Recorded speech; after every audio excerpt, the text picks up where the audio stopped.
minutes past the hour, so we are going to begin our session. I'm going to give the floor to Erika, who will be leading this webinar. We have simultaneous translation, thanks to Zenobia Translations, Maggie and Rebecca, who are with us today. You can you can click on the globe symbol at the bottom of your screen that is interpretation, and there you can select which language you prefer to listen to. Please make sure that you have access to that and see if it works. You should be hearing the translation in English now if you so desire. We are recording the session because we want to be able to publish the webinar online. If anyone prefers not to appear, they can turn the camera off. I will be passing the floor to, I will be admitting people into the room as they arrive. Thank you all for being present, and I'll give the floor now to Erika. Thank you. Good afternoon. We'd like to give special thanks to the participation and the support for this proposal, sharing these results about the participation of migrant persons and women in political life. The event is titled Expanding Opportunities and Overcoming Barriers to Political Participation in Europe. I'd like to welcome those that will be part of the roundtable, Marisol, Marilyn, and Belinda, for generously offering to share their knowledge about this participation. I'd also like to thank all of the participants and Amanda, our companion, who is going to participate in a special way. We're going to begin welcoming you all to this encounter.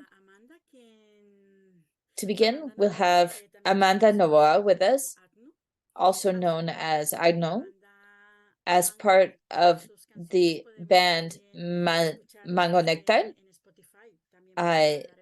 You can listen to her on Spotify. Amanda, welcome. Thank you for sharing your knowledge and art with us. Thank you for inviting me, for having me here. Today, especially, I'm bringing you two songs from Latin American folklore, one from the sort of more traditional folklore and another more recent tune. Right now, I'm working on a project of homage to Violeta Parra. For me, she's one of my great points of reference in my art. And that's why I wanted to share this song of hers with you. It's called The Gardener. For me, it has a very important message about our connection with the Pachamama, with Mother Earth. I hope you enjoy it.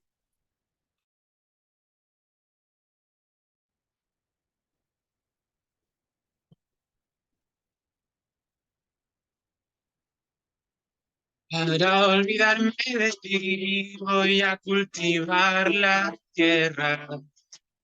En ella espero encontrar remedio para mis penas. Y plantar el rosal de las espinas más gruesas. Tendré lista la corona para cuando en mí te mueras.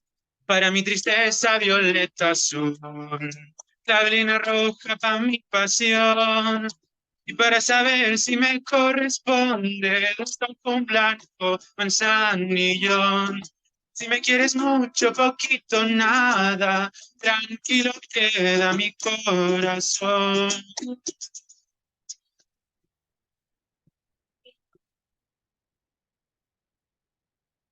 Creciendo irán poco a poco los alegres pensamientos.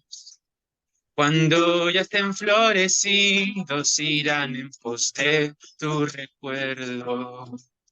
De la flor de la amapola seré su mejor amigo.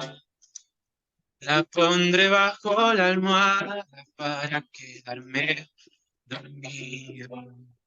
Para mi tristeza, violeta azul. Clavelina roja para mi pasión. Y para saber si me corresponde, deshojo un blanco manzanillo. Si me quieres mucho, poquito, nada, tranquilo queda mi corazón.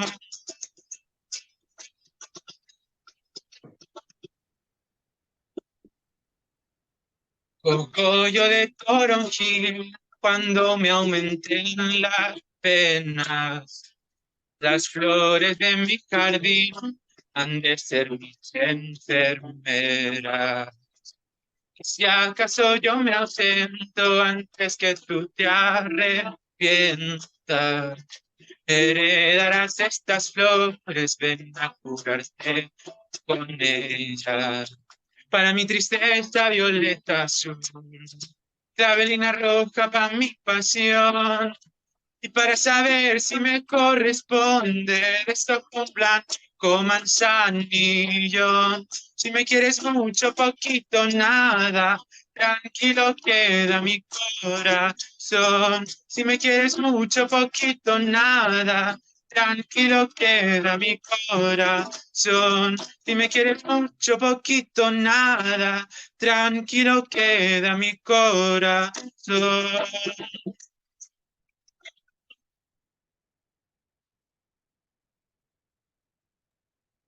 Muchas gracias, Amanda. Espero que les haya gustado.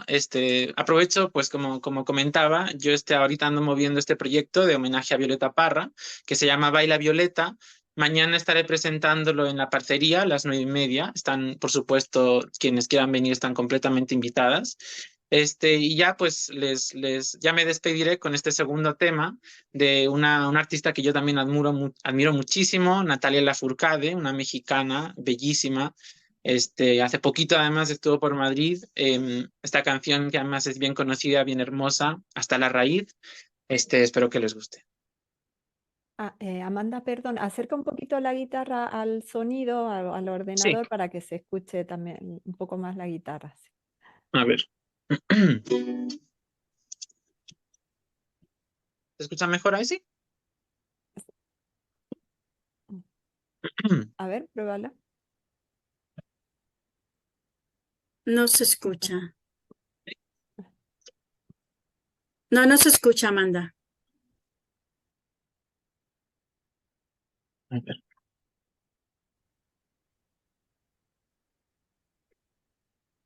Uy. Quizás me quito la cámara y les pongo más cerca del micrófono. Oh. Bueno, a ti se te escucha bien. Es ¿Sí la se me escucha? guitarra solo. Sí, es la Mm, guitarra la que... ya.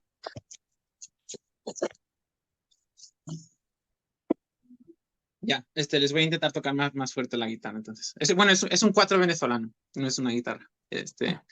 Un instrumento muy bonito también. Ya, pues este es Hasta la raíz de Natalia Lafourcade. Espero que les guste y de nuevo muchas gracias por tenerme acá.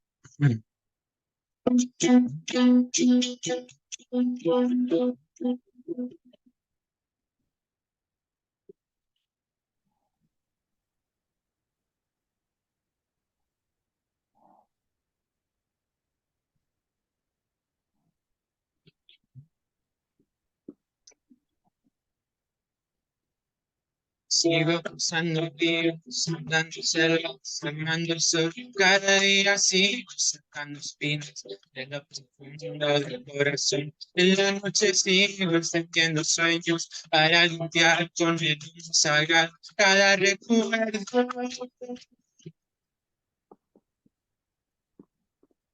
Escribo tu nombre en la arena, la profunda azul.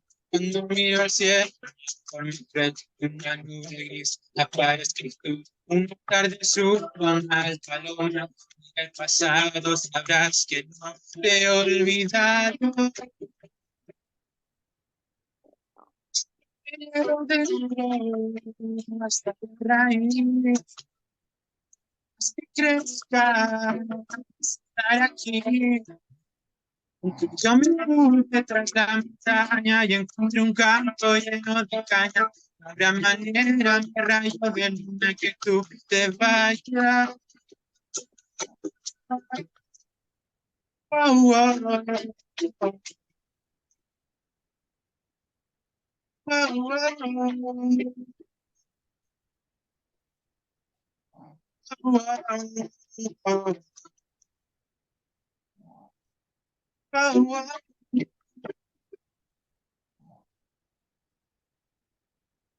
yo que cada instante he sobrevivido al caminar, cada segundo de incertidumbre, cada momento de no saber, son la clave exacta de este giro, estando guardando bajo la piel.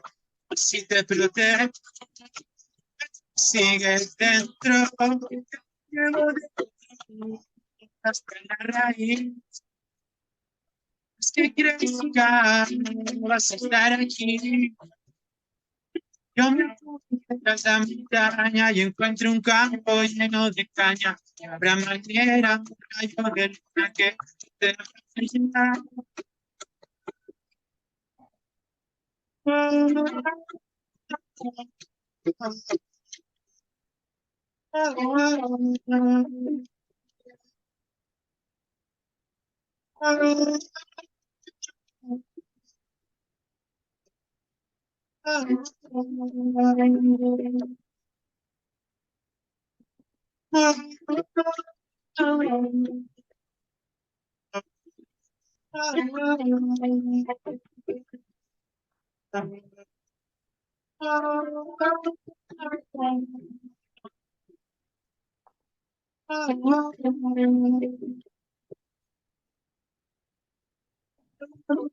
Hasta la raíz. Y por más que crezca, vas a estar aquí. Aunque yo me oculte tras la montaña y encuentre un campo lleno de caña, no habrá manera, mi rayo de luna, que tú te vayas.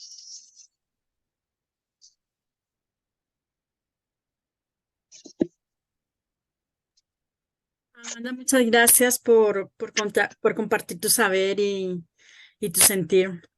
Eh, Miraremos porque sí que escuchamos algunas cosas, pero desafortunadamente creemos que el 4 quitaba tu voz cuando cantabas, entonces escuchamos muy,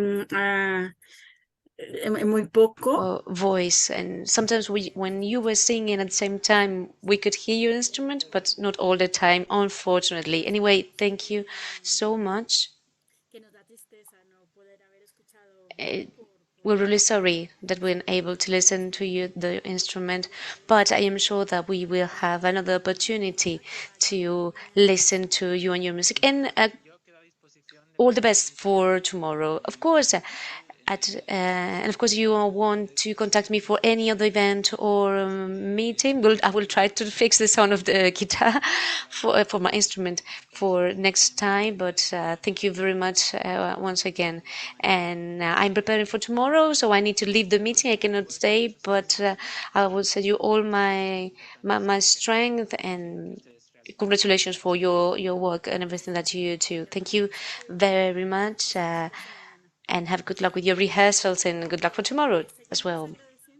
So we want to continue thanking all the people who are here with us today, who answered to our call to raise awareness on our work on the participation of migrant women in Spain.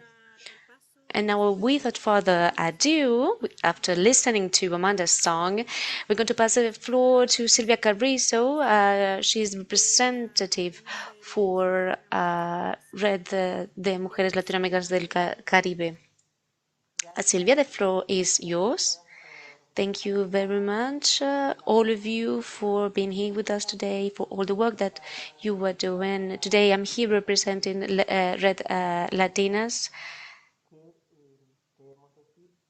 And I wanted to say that for us, it is very important to thank also our school of training in Bolivia, because thanks to this project that we're doing together with WILE, it is possible for us to share our work. We're at the end phase of this project. We started in January 2022. And the aim of this project was to extend the number of tools that we have to promote and to overcome barriers and to boost migrant women participation in politics in a democratic life in Europe. It's also important to mention that it's not always only be a project for Spain, but also at European level we have had the participation of Germany, Denmark, Serbia, and Italy, Romania, among other countries. And therefore, we've been able to develop this project with this extension, and it's been a really important work, as our colleagues were helping us, and we wanted to thank them too. As we were saying, this project had one very important objective: to extend and our wings, let's say, and to make possible the participation of more women in the political life in Europe, and also for them to have the access to public spaces and dialogue spaces and areas with the government, to reflect transnationally on the approaches of politics and migrant women. Throughout the project, we had different activities, not only research, but also other transnational meetings and encounters. The most relevant policies on the EU were also introduced regarding the participation of migrant women. We added very present the presence of women and the participation towards these collective action. And we have also held different events, and we also have a very last meeting in Madrid in February 2024 to close this project. But beyond this project and beyond its importance, I am going to allow myself to remind all of us that inside of our Red Latinas of the Caribbean and Latin America, we have a very important point in our advocacy agenda, which is participation. It is a major point in our network to be able to exercise our rights and to reclaim this voice that we need to have among the dialogues in Europe. If we have a look at the agenda that we currently have between Red Latinas, of course, that the main point is the right to political participation as an active and passive agent, which we have been claiming for a lot of years now. We also are requesting for some European directives to be reviewed in order to guarantee the right of political participation for migrant people who are living, in this case, we're talking about Spain, but regardless of the countries and regardless of the bilateral agreements between countries, because we need to have this active citizenship into force from a practical point of view. We are also clear on our promotion activities towards democratic and political participation. We are working on the freedom of association, of course, for migrant women, and also derogation of the law for citizen security, because we think that it affects on the access of political action and participation. And among the election campaigns, we wanted to open a debate where somehow we don't allow for political debates to have migration used as a topic. Regarding Spain and in the framework of this project, we need to say that we have worked together with Alliance for Solidarity, which is a project that we do together with the network. We've been working together for several years now. We are talking about research and the final report, and we have also the final results of the survey and of all the work that has been done. Related to this project and this program, in July 2023, and well, linked to the elections, we have promoted this campaign for the right to vote and other activities on social network, talking about the right to vote and the importance of accessing this right and voting. The participation of our network of Latin American women and Caribbean women has contributed also to raise awareness at European level, to advocacy actions and sharing activities with other associations for migrant women, exchanging tools for the participation. Our colleagues and companions will explain it during today's session. This is just a sneak peek. And our network, together with the other networks we're working with, we are supporting each other, and we've been able to have this fidelity and to create this school for political training. One of our greatest pride in the network, we are able to train people, to educate and to analyze and learn collectively, doing pedagogy with our public, with our audience and our women.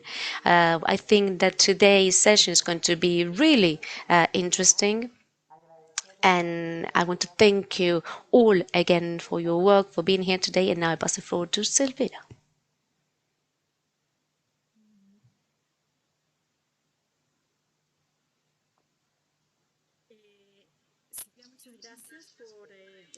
Thank you very much for explaining a little bit what do we do in Red of Latinoamericanas, Latinoamericanas y del Caribe. All of the activities linked to the participation in political life. And now we're going to continue with our session. And now it's the guest's turn. She's the coordinator for the WIPE and of the We Power project. Welcome, Gia, and thank you very much for your participation as well. Thank you so much. I'm sorry, I'm communicating in English, so I'm sorry for my very terrible Spanish. From my plus and from all the project partners, I want to say to Red Latinas, thank you so much for all your input and contributions. I heard again so many interesting thoughts. The study is an important element in our European-wide We Empower project, in which we did several studies. Most of them, all of them were much more limited than the one done by Red Latinas. But I think with the very deep knowledge that we are gaining through the study done by Red Latinas, we can really, and then the baseline studies that other partners did, we can really have an impact at European level. So we have studies done by the EU, done by White Plus for the EU level. We have a study on the situation of migrants, women, political participation in Denmark by Kulu, Women in Development. We have a study by Gabriela in Germany on the same, of course, and NGO Athena. I think our colleague is also here from Serbia. And then from Italy, we are looking at the participation of Romanian women in particular, and other women done by Adri. So I think together with the much more in-depth study done by Red Latinas, also in collaboration with, for example, Alianza, this will give really a strong impetus in getting more visibility and a spotlight on the state of migrant women's participation at the European Union, so in all the countries, and also in particularly all the barriers that are there. So from a European study, we see that there are a very hard barrier is a lack of electoral rights, for example, the rights to vote or the rights to be elected. There is all kinds of discrimination. There is also particular hate speech and online violence, and a kind of neglect of migrant women in media as change makers. So I think this project, we are highlighting all of these barriers and also promoting solutions to different policymakers. So we will hear today probably very good suggestions by our politicians in Spain on what could be done. Yeah, we already are collecting some to the studies, and I mean, there is several steps still in this project. It will continue for a year. This is really important event in this project. I know Red Latinas will host all of us next year in the spring, that we come to Spain to have a face-to-face exchange with your network. So we're really looking forward to that. And soon we will also receive your colleagues from Red Latina at our face-to-face training in Serbia. And there will be lots of social media events. Red Latinas already did this really wonderful campaign during the elections.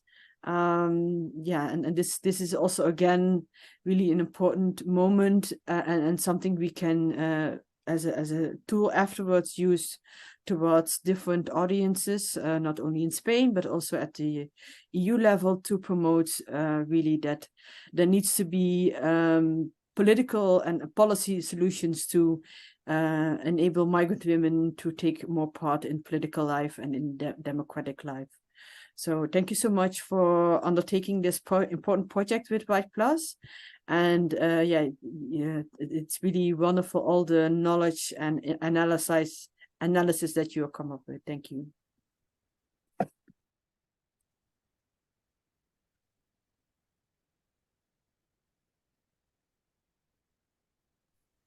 Gea, muchas gracias por también de igual manera. Thank you, Gea, for allowing us to, for making us visible in this broader field and helping us to see what's going on not only in Spain but also in broader European context, promoting this participation in all the different European countries of migrant women. Now we're going to give the floor to Silvina Monteros. She's a writer, professor, and consultant, and she's the head of the whole research team working on this diagnostic project on the political participation of migrant women in Spain. Silvina, the floor is yours. Thank you, Erika. So once again, thank you and good afternoon to everyone. I have just 20 minutes to give the results of this research. I'm going to ask Erika to advise me when I have 5 more minutes. I believe you all have the report that was just shared in the chat. It's in Spanish and English. The report is quite broad. I'm not going to be able to go into great detail on all of it, but I would like to highlight some of the most important questions, and that will give way to the debate that we'll hold afterwards, which is really the important thing about this encounter. I'm going to share my screen, and you'll see a presentation in order to... So I'm not going to be able to see you as soon as I'm sharing this presentation. So Erika, when I have to come to a close, please let me know. So as you've seen, our European project is called We Empower. We've translated this as broadening our toolbox to confront the barriers to migrant women's participation in democratic life. This is a case study in Spain, but it was also carried out in other European countries where the members of this project are based. So what are the objectives of this research? For many years now, we've been asking ourselves, well, this is one of the key lines of work within Red Latinas. We work on 6 different fields in the defense of rights. One of those has to do with political participation rights. So we've been thinking about this for a long time. We created a political school in which we train ourselves about political participation and debating and discussing different issues. And one of the issues that has been of great concern to us is we participate, we form associations, we are leaders, we lead a lot of different processes, we do political activism, but we realize that we don't have access to the right to vote. And so this was one of the questions that we asked ourselves. How is the right to vote regulated? What are the legal limits to access to political suffrage in the present legislation in Spain? And in recent years, we've also asked ourselves, if migrant origin persons who are already nationalized in Spain, or who perhaps have not yet been nationalized but do have access to right, what are their intentions? What would their direct political action look like? How would they vote? Another question is, what are the specific barriers or obstacles that migrant women confront when it comes to participating in political life? We see this because we've lived this obstacles and these barriers in our own flesh and blood. Why? Well, because we want to strengthen forms of knowledge that allow us to know to what extent migrant women are included in democratic life and understand what are the barriers that they confront to do so. We also would like to assess the possible needs that migrant persons in general and refugees, but specifically women, refugees and migrants, with regard to their political participation and training, with the idea of providing better tools for these purposes for the migrant population. And lastly, analyzing the non-formal educational needs with regards to political participation of migrant and refugee women in order to design training plans appropriate to the needs they actually have.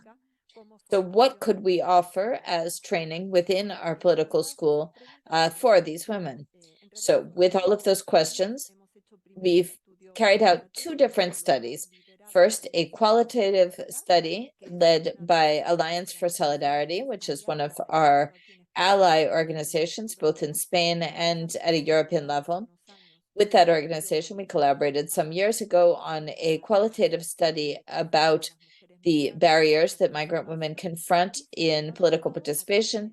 And this was carried out through interviews with key agents and in focus groups with migrant women of various nationalities. Here, various of the people present here participated in the research for the study. What we did was update that study carried out some years ago and incorporate that into the analysis we've made. We carried this out together with a survey that we conducted with 1,500 some migrant persons in Spain, made up of 3 different population groups that we've selected using statistical techniques in order to guarantee a truly representative results. We have persons who were born in other countries but have been nationalized, non-Spanish citizens that do hold the right to vote, and thirdly, migrant persons, including persons in irregular administrative status, that is what they call without papers, that do not have the right to vote in this country. We did statistical work, we've carried out an analysis. I will be presenting those. So what are we talking about when we talk about the right to political participation? The right to political participation is acknowledged in Article 21 in the Universal Declaration of Human Rights, the Article 25 of the International Pact on Civil and Political Rights. It's defined as the participation in public matters. How is it defined? Well, it's defined as the right of citizenry to participate in leading public affairs, voting, and being elected in regular, just, and authentic elections, having access to public functions in the framework of democratic processes based in the consent of the people, which guarantees their effective enjoyment of, together with freedom of expression, peaceful assembly and association, irrespective of the constitution or government adopted by any given state. In the case of Spain,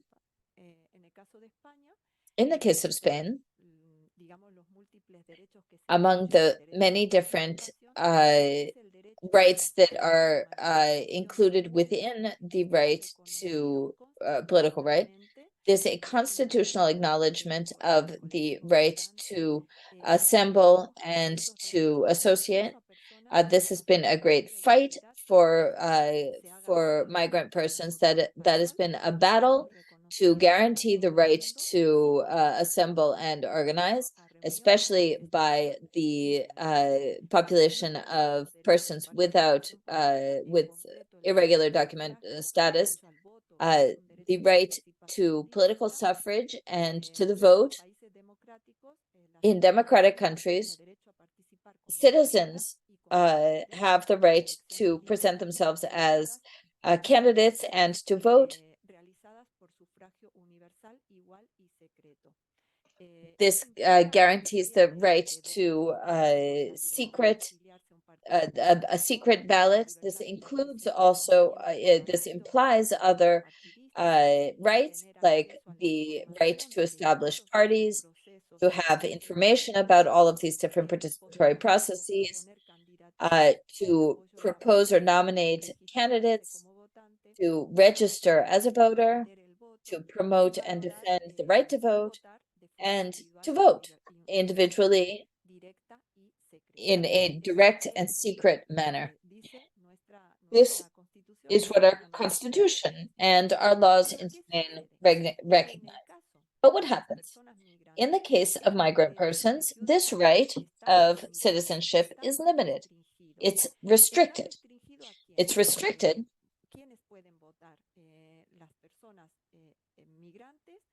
who can vote. The migrant persons that form part of the European Union are entitled to vote, but the non-European Union residents, from those and those who whose origins are in countries with which Spain has signed specific bilateral agreements, may have the right to vote.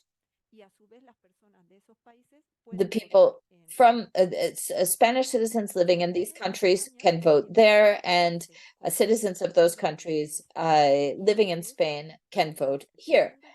Spain has 12 such bilateral accords.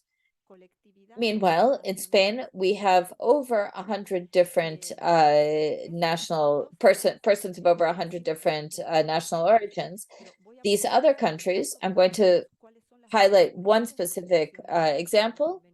so that we can understand the difficulties of bilateral agreements. For example, let's take the case of Argentina. Spanish citizens in Argentina can vote, but Argentinian citizens living in Spain cannot vote in Spain because Spain is a federal, Argentina is a federal state. So Spain cannot sign a bilateral agreement with Argentina. As such, it would have to establish a bilateral agreement with each one of the states within the Argentine Federation. Likewise, in countries in which there are dictatorships, in which the citizens cannot vote, their citizens often choose to live here because they prefer to live in a democratic state than in a dictatorship, but they cannot vote in Spain either because they do not form part of these 12 states with which Spain has a bilateral accord. These bilateral accords only recognize the right to suffrage in municipal elections, not regional or national elections. As if that weren't enough, it also does not recognize the right to be elected. These citizens can vote, but they cannot be elected. So for all of these reasons, we say that this is a truncated or limited right in the case of Spain. Now let's look at the numbers, because we might think, okay, how important is this really? But this is so important. Over 5.5 million migrant persons, residents, live in Spain. That is 12% of the total population. If we take into account people over 18 years of age, it's 4,800,000 persons that might have the right to vote because thanks to their age. These persons, we have to take into account those people that have been nationalized, that have become Spanish citizens between 1995 and 2021. Over 2 million people have been nationalized from migrant origins. This is a very important group, and this leads us to say that we need some kind of solution in this regard. So, what is the reality of the right to vote? We've made an analysis. So we have 12 different agreements. So they have a right to vote. But who have voted in the last elections? The first time they had a right to vote was in 2001, considering that Spain has a migratory story that goes back to the end of the 80s, but mainly in the 90s. During the elections of 2001, only, 2011, only 500,000 people coming from the outside, foreigners indeed, were able to vote. And then in 2019, the figure was even smaller. Only 400,000 people from extra-communitary countries were able to vote in 2019's elections. And if we have a look at the elections of the year 2023 for the municipalities, we see that the number is even smaller. Only 414,000 people were able to vote, and they were registered in the foreigners'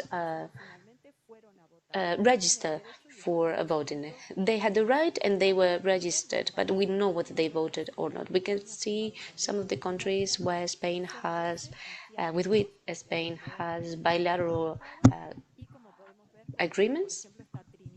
We have Trinidad and Tobago with 6 people, but maybe in Spain we have 100 citizens.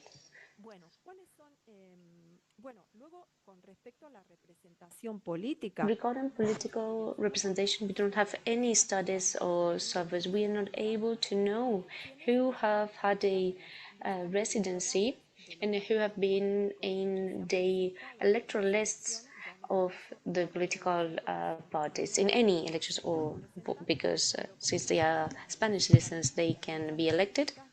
But since we do not have in the statistics, we don't know who have run for the municipalities. We have a study from 2014 that says that from the list we only had 1% of people from a foreign origin, and for this 1% we only had a 0.5% of them being able to achieve a political position, and all of them coming from the European Union, not from extra-communitary countries.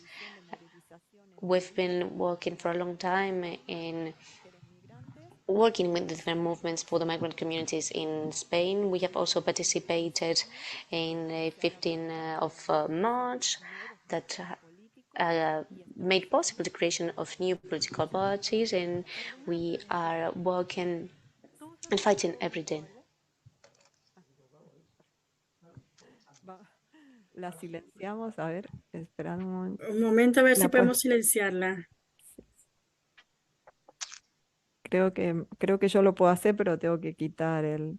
Por favor, ¿podemos...? A ver. Ahora, sí. Bueno, Espera un momento. Ahí solicitamos a varias personas que tienen el micrófono abierto para que por favor silencien su micrófono. Silvina, gracias, disculpa. gracias. Bueno, vamos a Thank you very rápidamente... much to everyone who just turned off their microphones because we had some sound. Now we have a look at a quantitative essay that was result were very interesting. The report is very long. I just draw some conclusions here to share with you that we have deemed relevant. So for the question, do you agree that politics have a great influence in the life of any citizen? We see the three groups, so nationalized, migrants with the right to vote, and migrants without the right to vote. And all three of them, more or less, they agree that, of course, that politics has a great influence in the life of any citizen. So in this question, all three groups agreed. And regarding the question, are you interested in political topics currently? Well, we see that most of them are disenchanted with politics. But most importantly, for migrants with the right to vote, they around 60%, 65%, they are interested in politics, but we can see also that the more rights a group has to participate in a political life, the more the group is interested in politics, right? As we can see with people who are nationalized, Spanish in this case, they are more interested, but people who are do not have the right to vote, they are of course less interested because they cannot participate in it and they cannot give their opinion either. Which are the experience that you've had in the process of the last municipal elections? Well, we can see that 30% all the paperwork to participate, but 25% of people didn't know that they were able to vote. Even though they had the vote, they didn't know that they had it. And we can draw from this question that most of the people are not aware that they are able to vote, and maybe they have not been informed. It is true that the government had sent some letters for them to register in the electoral registry, and some of them have done it, but many of them either they never received the letters or they weren't able finally to do all the paperwork. As we can see, 6%, or another 6% didn't know that they needed to do some paperwork, or 4% other,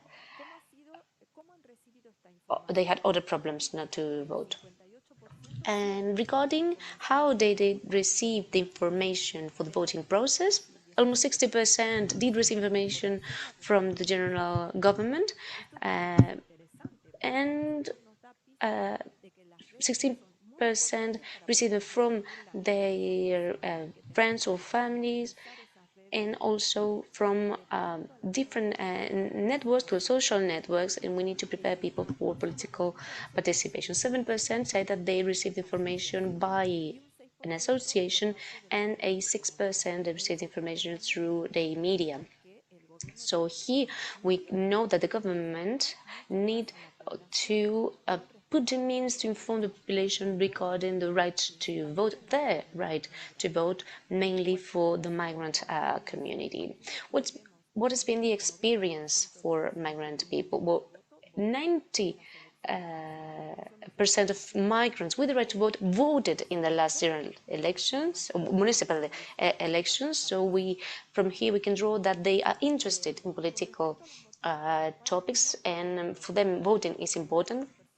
Also, why some of them weren't able to vote: 50% personal, due to personal reasons, or 30% due to work conditions. It might mean that even though voting, the elections are held on a Sunday, many migrants might be working on Sundays, and therefore they weren't able to go voting, and they need to be able to ask for a permission or for a leave to go voting. But many people are working unofficially, and therefore they cannot ask for this leave, mainly housekeeping wives or cleaning ladies.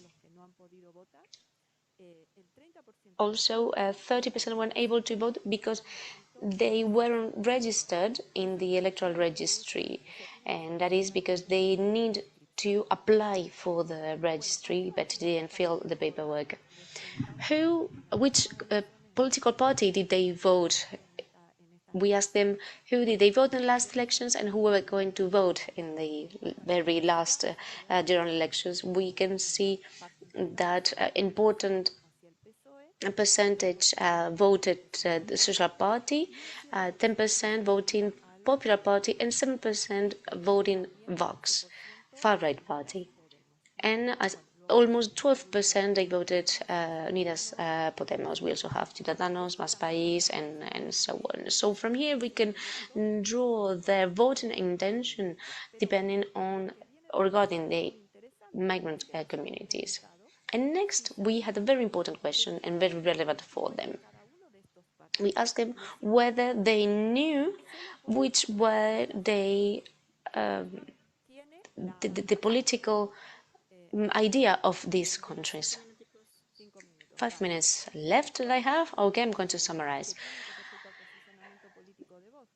So regarding Vox and the political opposition, most of them, they say that it's a right party, but those who are voting in grey, they think that Vox is a center party, and those voting in red, it means that they think that Vox is a left party. So we have thought about it and reflected on this issue, because this happens also with other parties, and from this we draw that this conclusion.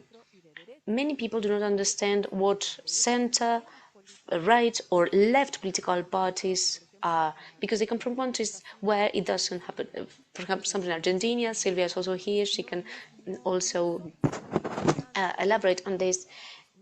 For them, this is not very important. So in Spain, they don't know about the differences of the ideology of the different political parties. In this precise example, Vox. And therefore, we think that we need to support education and political education regarding the different parties and their ideologies. Also, for the strike right, it's also recognized even for people who do not have the right to vote or who are working unofficially. And for them, they only 2.2% of people without right to vote has ever participated in a strike. And here we know, therefore, that they fear the police, the consequences, and they do not exercise this right. Even though they have it, they're entitled to it, they are not exercised because they fear the consequences.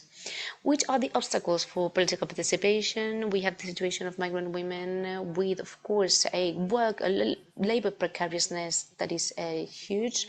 The need to provide for their families alone, with long working hours and difficulties to have a life and work balance. But our associations for migrants and women, we also know about other obstacles that they have, the problems that they have to access economic and financing resources.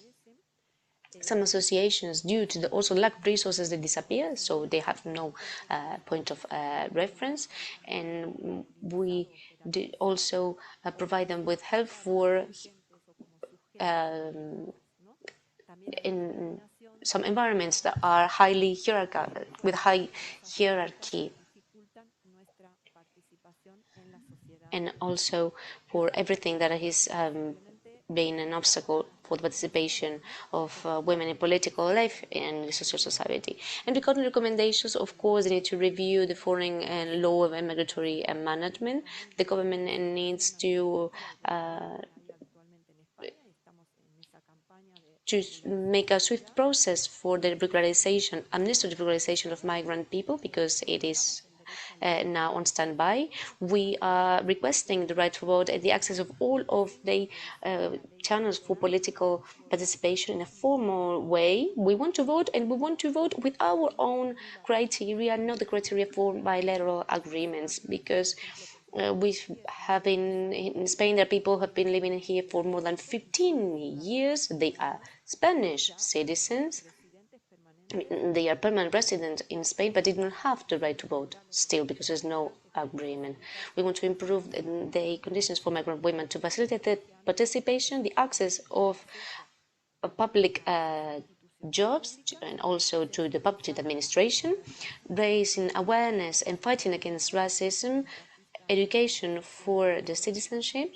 For example, here in the associations for migrant women, we also train ourselves to train others. We also recommend to improve the work and personal life balance, to provide and boost for spaces for empowerment, dynamization of the spaces for the migrant community, and also training for political migrant activism. I recommend you, of course, to read the full report, and thank you very much.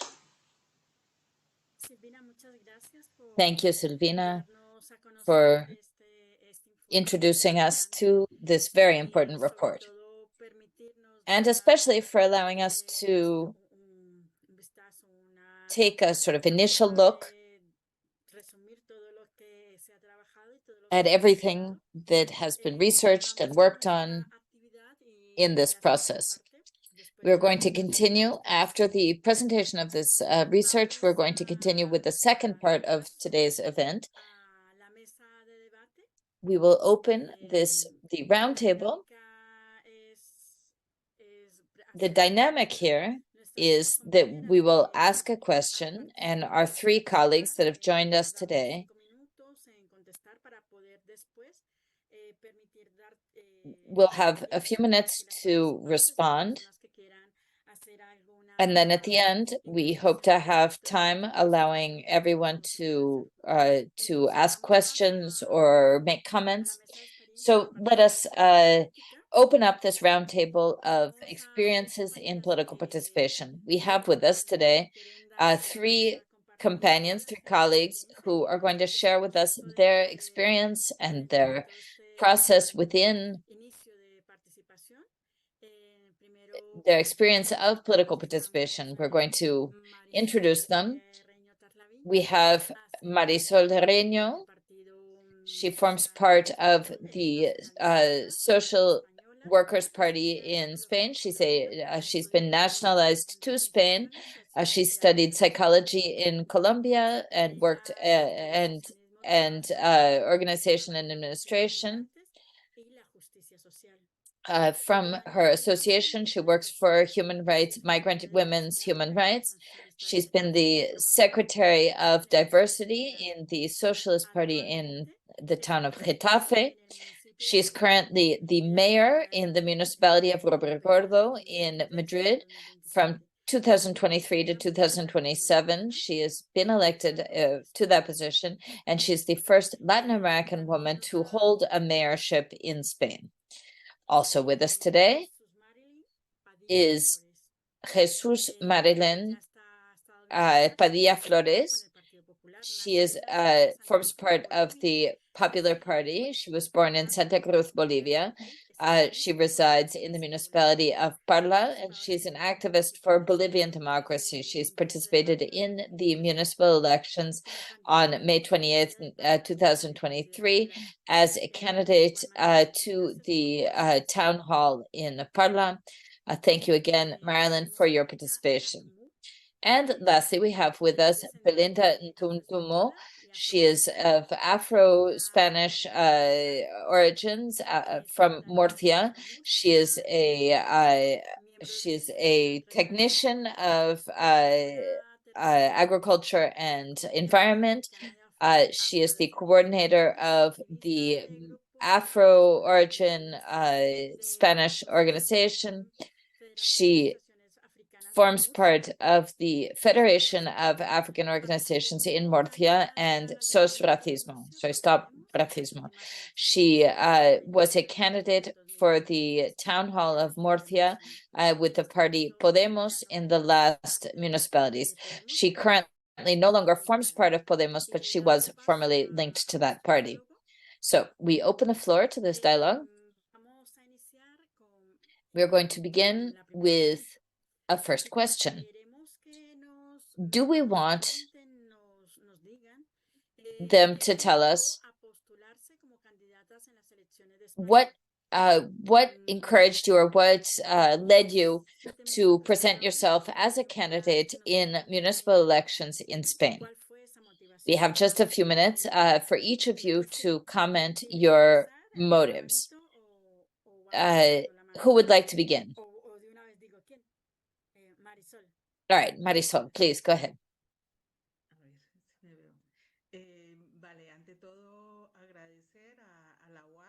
So I'd like to thank the Y for the network for this opportunity to share the experience of political participation through. I've been participating for the last 12 years, active in the Socialist Party. And I believe that this opportunity to share, well, I would like the sharing of this to lead others to participate, to feel more motivated, to engage with politics and with the institutions in order to have a greater role in changing lives.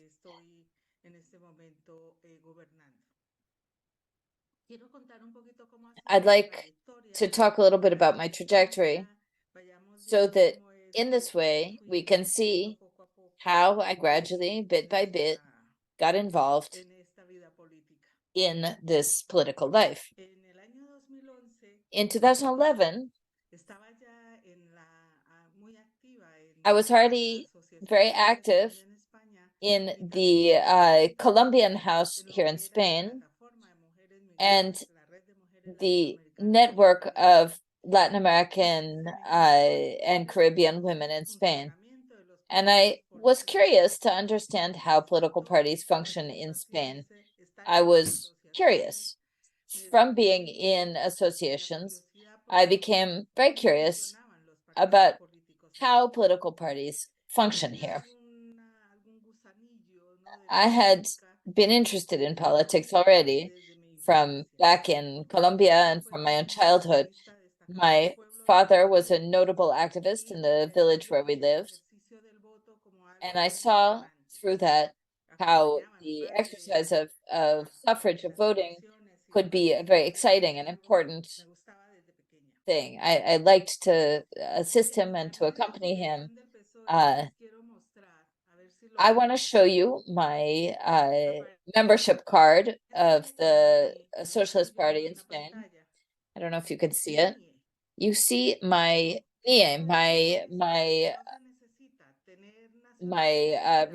residence number. So what does that mean? It means that you don't need to have citizenship to affiliate in a political party.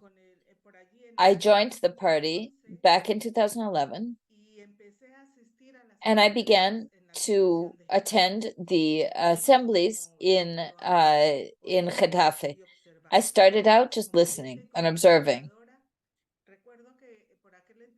I remember back then there were just two people, two foreigners participating in the party in Getafe.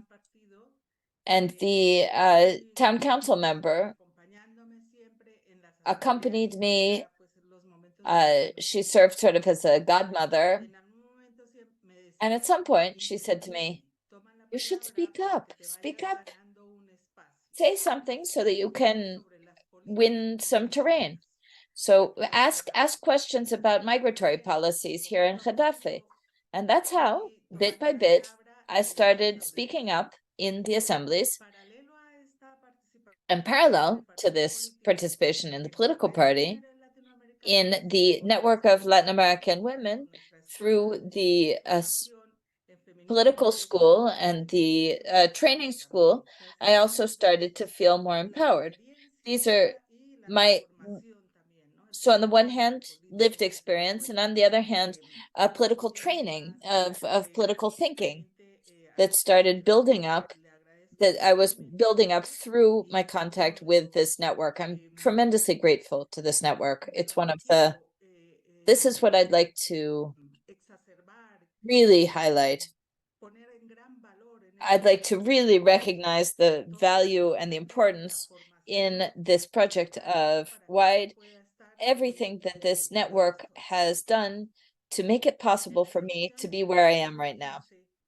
In the elections of 2015 in Getafe, the mayor at that time encouraged me to participate in the electoral lists as a backup candidate. I was thinking about it, but a country person of mine said, "Don't let yourself be used." But I was thinking, no, the important thing is that I be there. That's for people to see me in the picture, so people in the towns to get to know me. If I don't participate, if I don't accept, I know I'm not going to be elected because I'm there as an alternate. But I didn't feel politically prepared enough to be elected in any case. So it seemed to me that one has to be present and that one has to be as near as possible to those who are making decisions.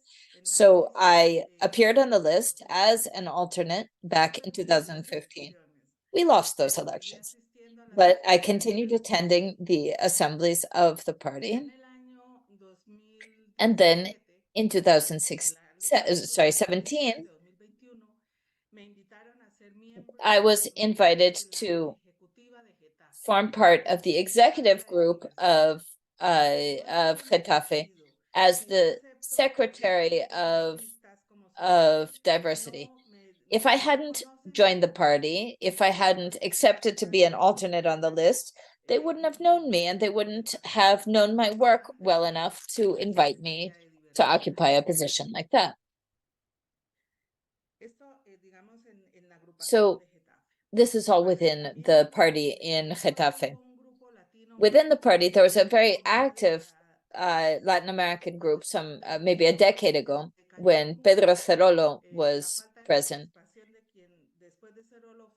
After Cerolo was made the Federal Secretary of Diversity, a group of us came together and said, okay, let's reactivate under the government of Pedro Sanchez, let's reactivate the Latino group.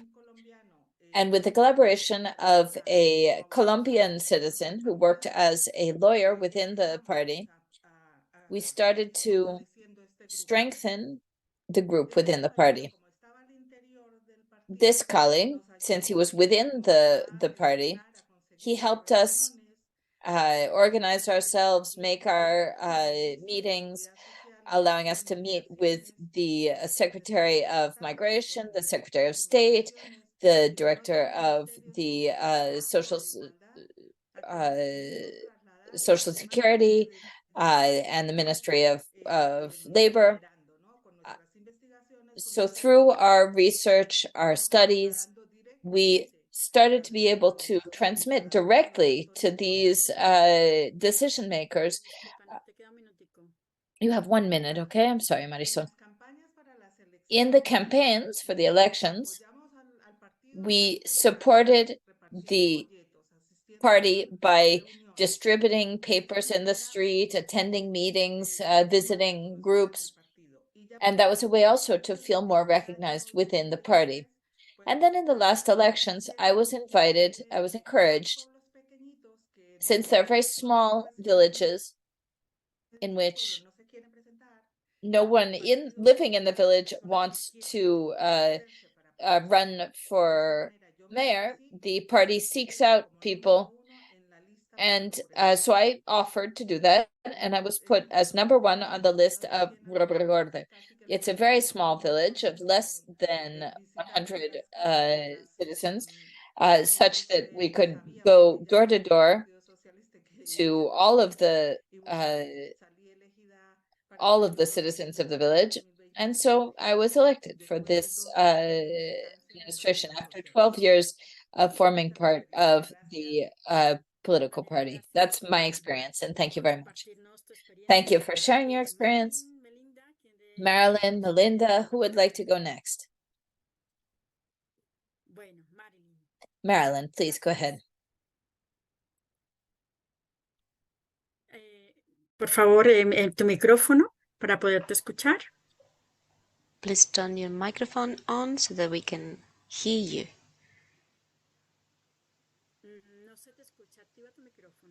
No, your microphone is off, I'm afraid.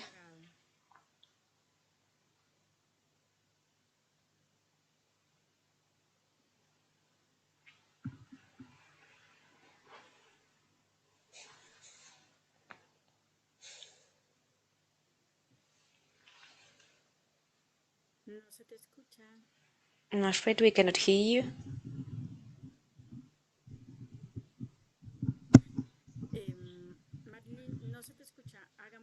Marilyn, I'm afraid we cannot hear you. So let's... Okay, now we can hear you. No, I'm afraid not.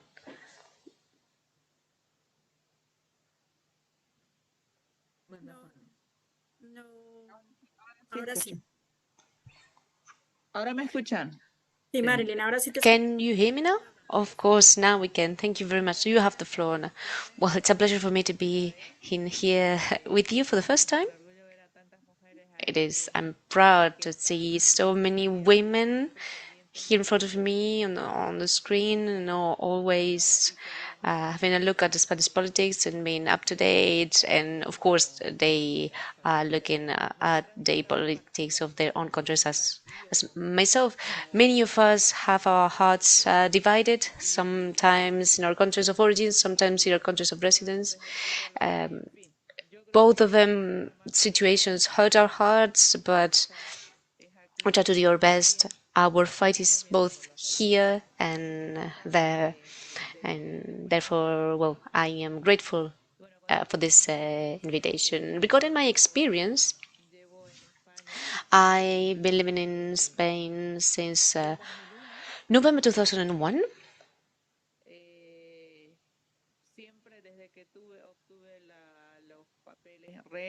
From the moment that I had all my paperwork done, I have always exercised my rights.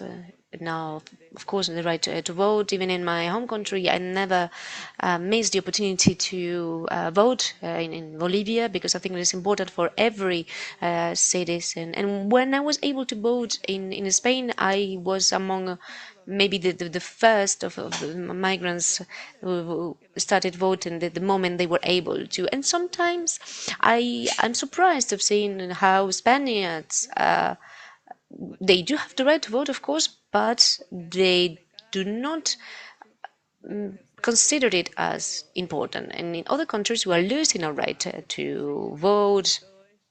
And we are not talking about manipulations, of course, that is apart. But I think it is important to continue with this fight for the right to vote. And I've always been proud of this, of being always there when we need to vote. If we need to vote 20 times, I will go voting these 20 times.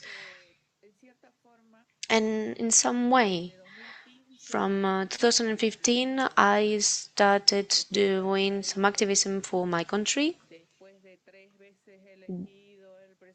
due to the situation where the same president was elected for 3 times in a row. They changed the constitution and he was elected. Understand what I say by elected for the 4th time. When this happened, I told myself that we needed to do something, and we started marching for the right to vote. And when this referendum was called, I thought that it was imperative for us to participate, because we had the possibility to vote from here whether you were for or against this 4th time in a row where the president were going to run for office. At that point, I thought that we needed to fight and to move all our all citizens from Bolivia. And when I came here, it was my house, my work, and in Parla, the city where I live here in Spain, in the region of Madrid.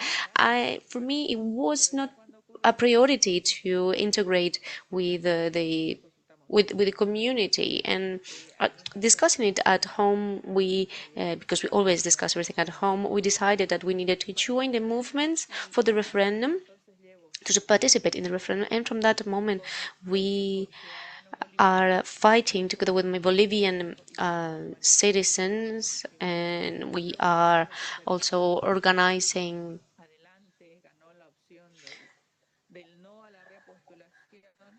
the different demonstrations, and the no won, but we continued supporting the activism in favor of democracy, because even though the answer to the referendum was no, so he wasn't able to rerun, either way, he did it, because there was a human right to run for the office. You can do it 1 time or 50. It is a human right, they said in Bolivia.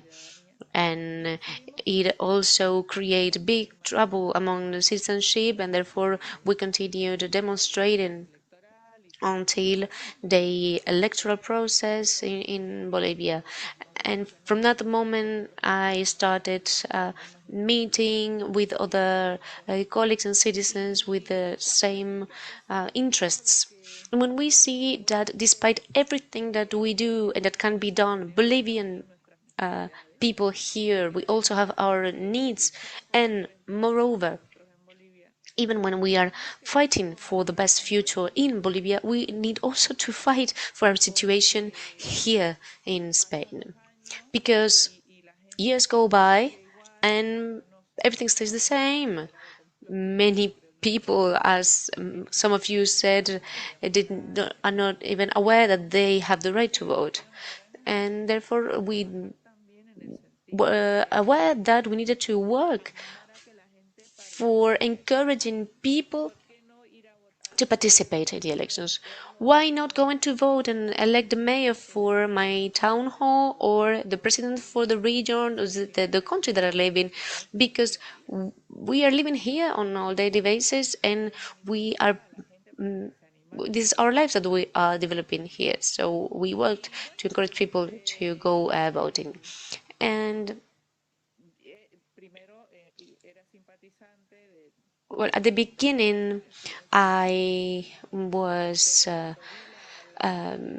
with the socialist party, but when I saw the relation that they had with the Chaparro in Bolivia, with Evo Morales and so on, we decided, we realized that maybe we were wrong. I do not want to offend anyone here. I'm just telling my own experience.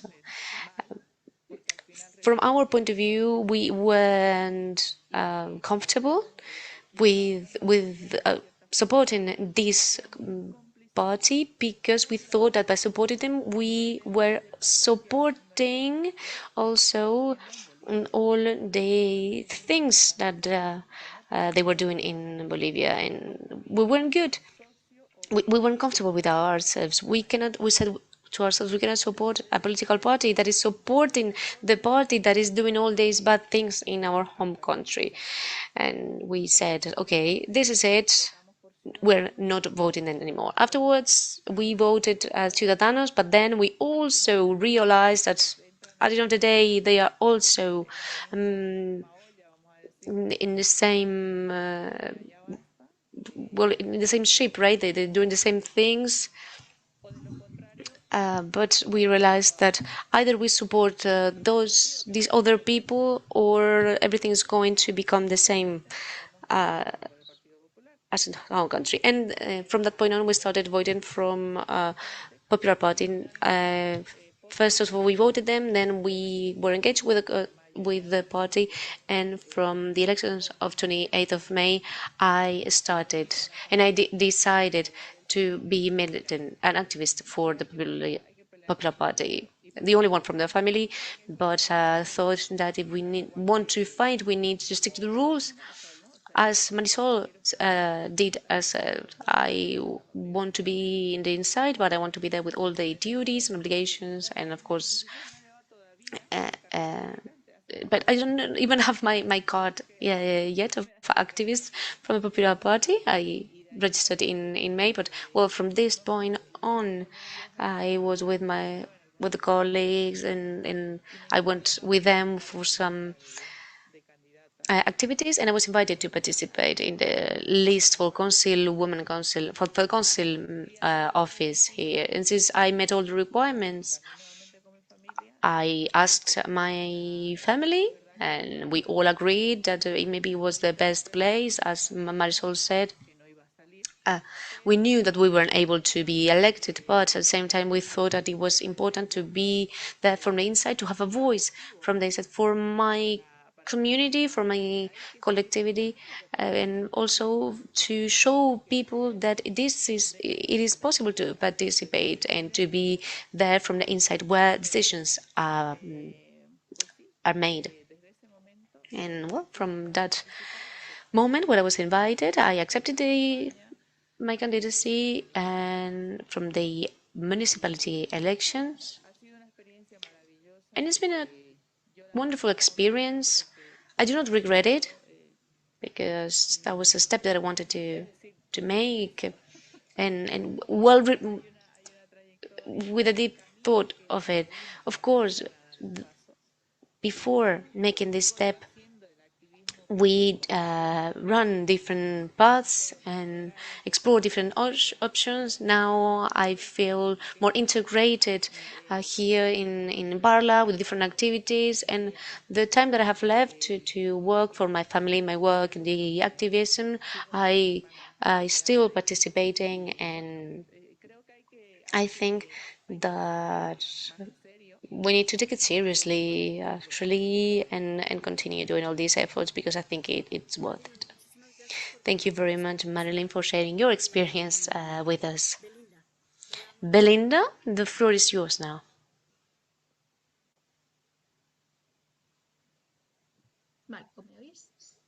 Can you hear me? Well, in my case, my experience actually is not the same as yours, because I do not come from Latin America. I have been raised here, but at the beginning I was part of this group of migrant people who are already included in Spanish society, not only by their nationality, because one of my parents is also Spanish. I have African origins. I come from Guinea, and of course there we have problems with dictatorships. In this continent, in this country, sorry, we've been with a dictatorship for 50 years, Primavera and Gema, and of course this is affecting me because I feel from Guinea, because I come from Ghana, and my mom comes from there and my father comes from Spain. And from very little age, I was already living here, raised here. I feel as a citizen from Merchant. So I have different origins, and all of these origins and heritages are inside me from Merchant, from Guinea, and I have this diversity inside, and thanks to this diversity, I am who I am now. My process started in 2015, maybe with the explosion of the 15th M. You know it maybe because of the body that I have been linked with. I started having some contact with the platform for the peace from people that were evicted. At that point, I was divorcing from my partner, and I was paying my mortgage, and I came to ask for help for this platform, so they could help me on, well, to manage the situation, because I had a kid, and my partner wasn't participating either in the mortgage or in the raising, and he didn't provide for the child either. And I started participating in this platform and seeing so many people struggling a lot. And not only I was suffering for my own process, but when you encounter such complicated and difficult cases, they hurt you as well, and you start participating in the platform and in their activities. From that point, I started also having some contact with the Podemos party. I participated in the first meeting that they did in Murcia with Pablo Iglesias. It was great, and at that point I attended with my son, and I felt identified with the speech. From my perspective, included vulnerable people, people who at that moment didn't have anywhere to turn, didn't have a political response that they could join or identify with. And my involvement in activism in the political party began there. From there, I carried on. As was mentioned, I'm a agronomist. I'm closely related to the countryside, to agriculture, and to the labor situation of people working in the countryside. I've been an agricultural worker myself. I've worked in the fields and also in warehouses. I've seen the experience of mostly migrant populations that are working in agriculture and that are experiencing the acute labor inequalities. And this led me to think that we really had to do something in this region. As you know, Murcia is one of the few cities in Spain where the agricultural involvement is extremely large, a very large part of the mostly migrant population. There's also this is principally a Black African population, also a Moroccan population working in agriculture. In this case, I had the opportunity to get to know the Federation of African Associations, which I joined. And I encountered all of a sudden something that I hadn't perceived before, which was the lack of autonomy of the Black people that formed part of this association, the lack of empowerment within the association itself. And that was really painful to me, because I saw that those that formed part of this association couldn't really see which way to orient that empowerment. So I started to form part of this association, working, well, various different movements or campaigns took place within the region. There was a different vision of what an association should be. Started to look specifically at the esa mano, ¿no? Que se dejaba a las personas, sobre todo a las asociaciones. delegating recovering the autonomy from the NGOs, because activism is often left in the hands of NGOs, and that seemed really painful and unfortunate. Different events were carried out in which the Black members of the organization started to really take on protagonism and having a voice.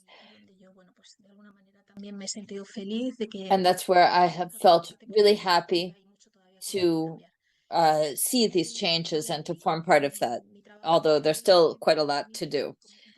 From there, starting in 2015 and 2016, I kept feeling like I needed something more, especially for Afro-descendant population like myself, because Afro-descendant people experience racism, not only at a political level, but also at a social, cultural, educational, and economic level. And it seemed to me necessary, together with my sister, to create an association that would allow us to create and really assess the cultural and educational facet.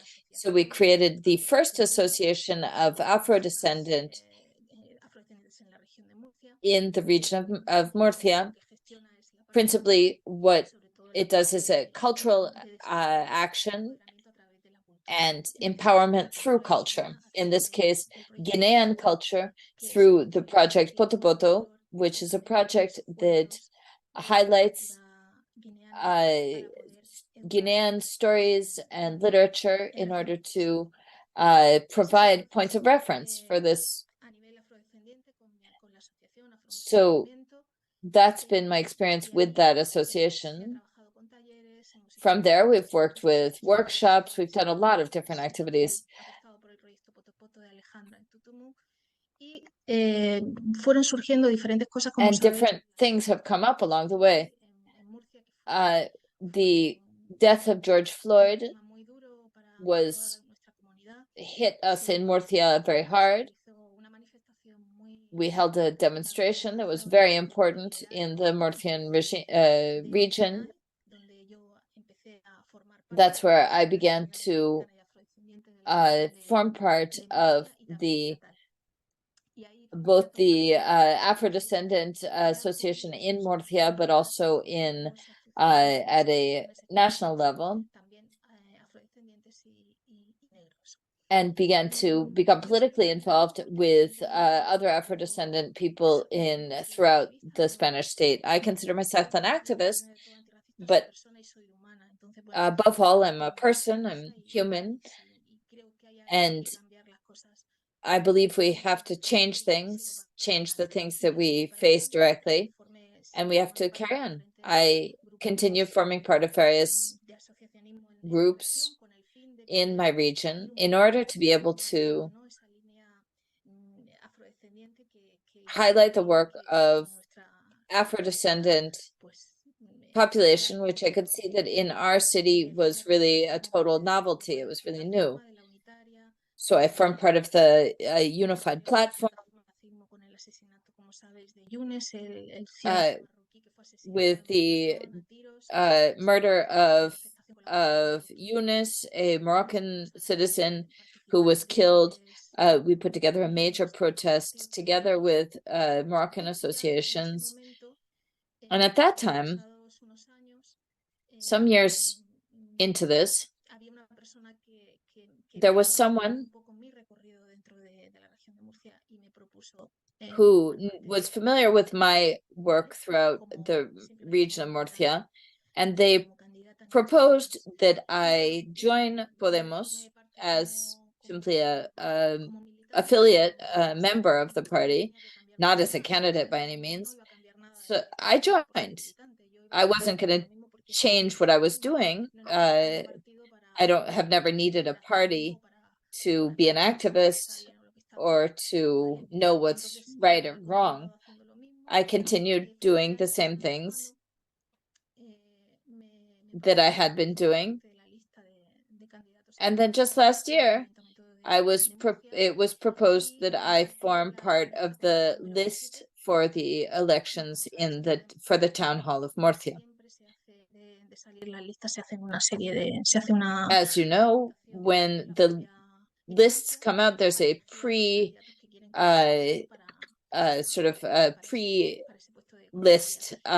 primary process. So by the members of the party, the activists within the party, situated me with their primary vote as number 3 on the list for Podemos, so with a real possibility of joining the city hall. This meant a lot to me. It showed me that what I was doing was really having resonance with the population, that anti-racism wasn't just for Afro-descendants, but that it was important to more broadly to others. So I came out as number 3, but my own party pushed me back to number 10. I had been in the primary selected as number 3, but they pushed me back to number 10 without explaining why or even mentioning it to me. It just was published that way. I was kind of in shock, but I didn't throw a fit. I didn't make a fuss. We were in an electoral process, and we had to support others on the list. We're talking about political experience. I have no interest in speaking badly about anyone, but this was my political experience within my own party. I realized that I didn't quite fit. I just didn't quite fit. I'm sorry, I've gone over my time, right? Thank you, Belinda, for sharing. Thank you to all 3 of you. It's very important to hear about all of these processes, because as we know, the processes for each one of us and the motives for each have been very different. And this has led us to seek out participation in different spaces, seeking to have our voices recognized as women,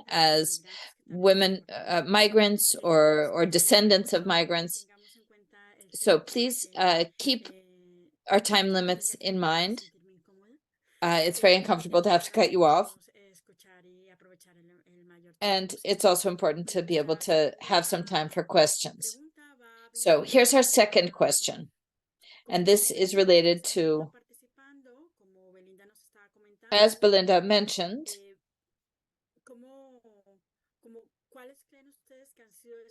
what for you have been the difficulties or the barriers that you've confronted in your political trajectory as migrant or racialized women?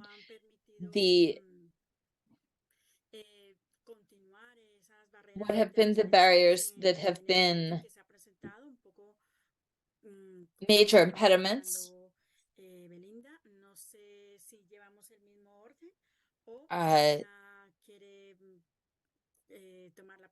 If anyone, should we follow the same order, or would anyone like to take the floor? Belinda, go ahead, you have the floor. Okay, I'll begin. It's just 5 minutes, right? Yes, okay. The first error is the lack of self-critique of the parties themselves. When they contact with someone, irrespective of whether they're racialized person or a nationalized migrant, we form part of a political party, of a statistical it's a sort of tokenism in order to not appear xenophobic or racist. So based on my own experience, I don't think there's a lot of self-critique. I don't think there's a real assessment or sense that migrant persons form part of the politics or the democratic structures of this country. And so, of course, if there's not that self-critique of the within the party, it's impossible for migrants to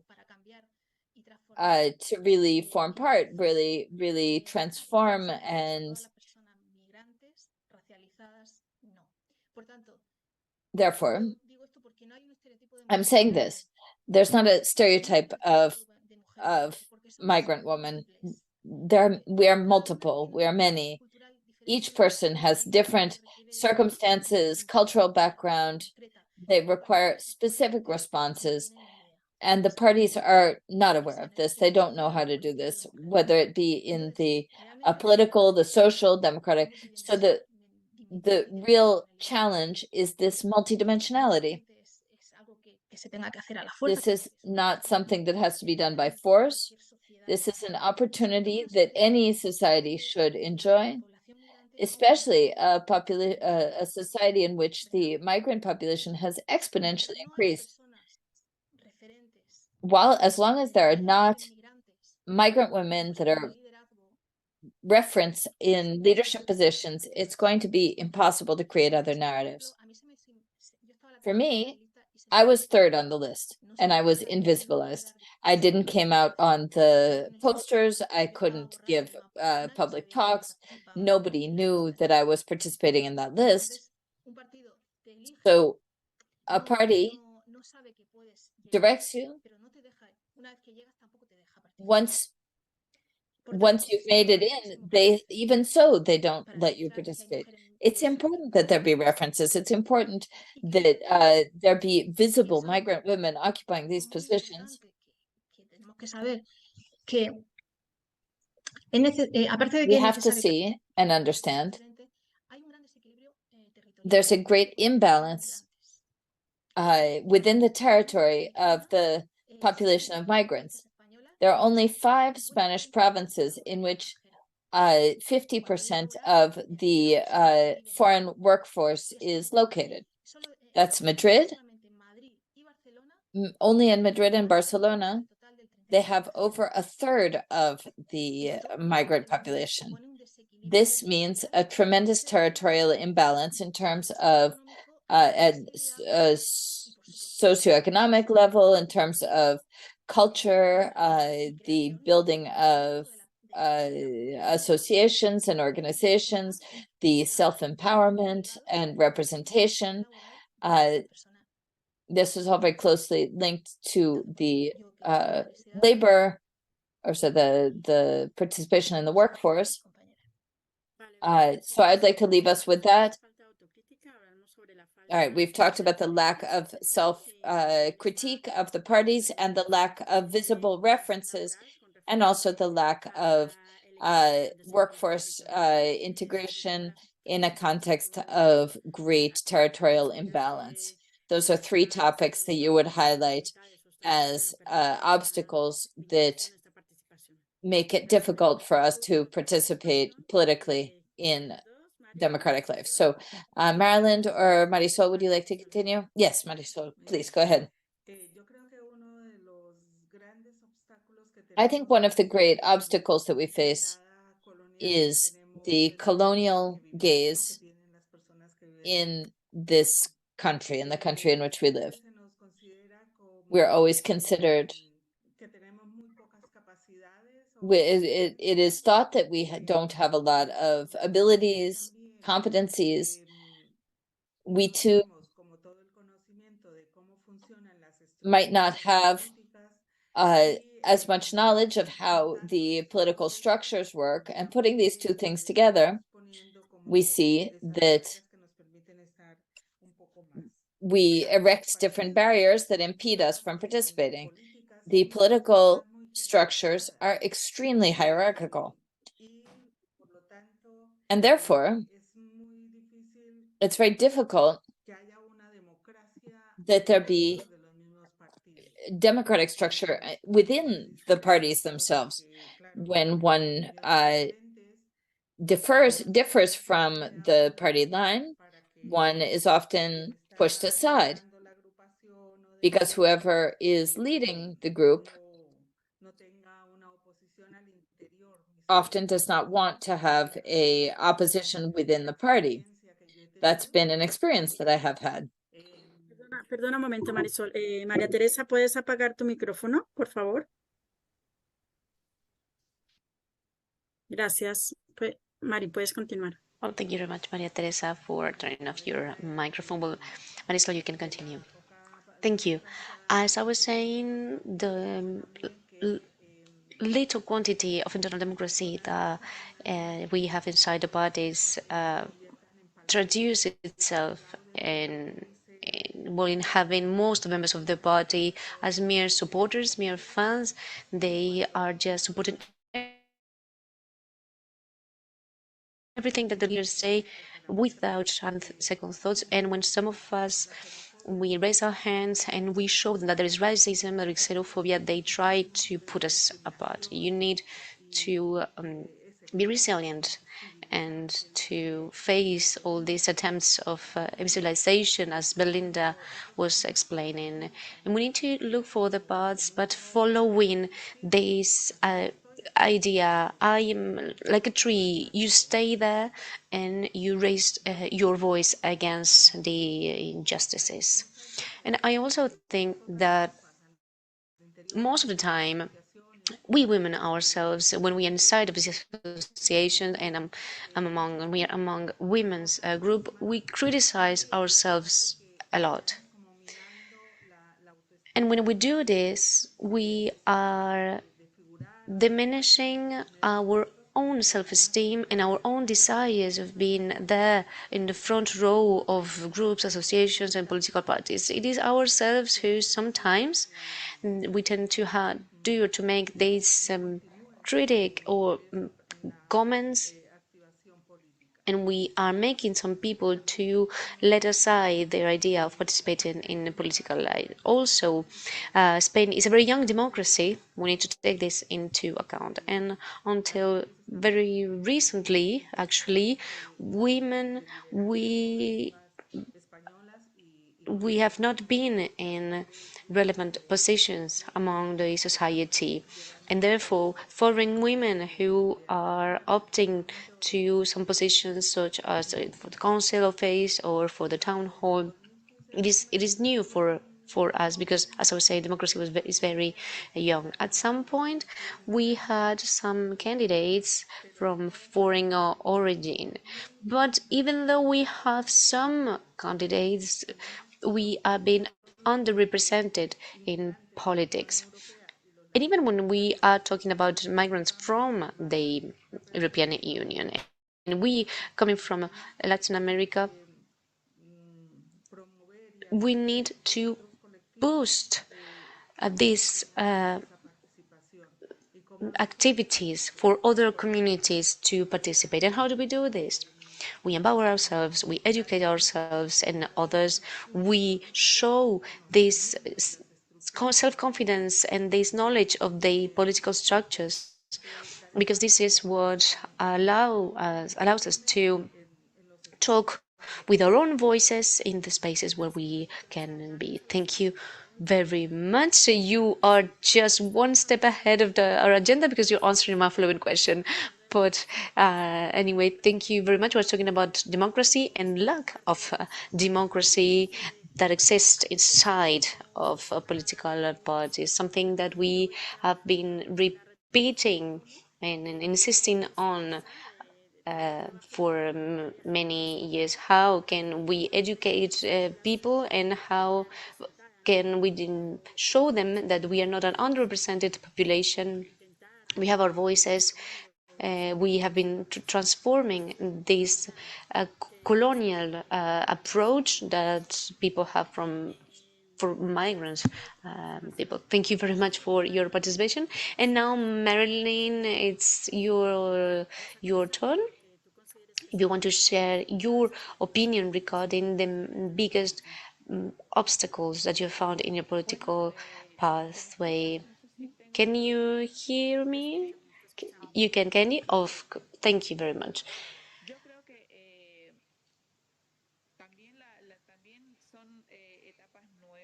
I think that we are talking about a new era, right? Because, as Belinda was saying, the political parties, either due to marketing reasons or because they're imposed to do so, people need to be open to immigration. Both, they need to do it for whatever reason, but also we need to knock on the doors and to say, hello, we are here, we are valuable, and we have an important point to make.